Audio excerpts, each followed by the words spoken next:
या देशातल्या शेतकऱ्यांना शेतीसाठी कर्ज लागते आणि भिकारचोट सरकार एखादं कर्ज देत असेल तर ते सरकार उपकार करत नाही, तर या देशातल्या शेतकरी कष्टकरी शेतकऱ्यांना मायबापांना कर्जच मागण्याची वेळ येणार नाही, ही व्यवस्था सरकारनं निर्माण करणं त्याला परिवर्तन म्हणतात. त्याची सध्या देशाला गरज आहे.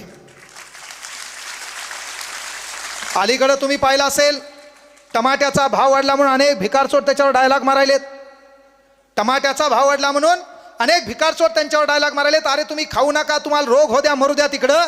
कुठंतरी टमाट्याला भाव आला आणि आमचा शेतकरी जरासा सुधारणार आहे, त्यावेळेस तुमच्या पोटात दुखायला लागलं. तुमच्या पगारी वाढल्या, चालतंय. मेडिकलमध्ये केवढ्याची गोळी केवढ्याले माहीत नाहीये. कॉन्ट्रॅक्टरनं अख्खे रोडच्या रोड गायब केले. नेत्यांत काय लुटायचं ठेवलं तेवढं लुटलं. आणि मग या कालावधीत शेतकऱ्यांना थोडा आधार भेटत असेल, त्यांच्या कुठंतरी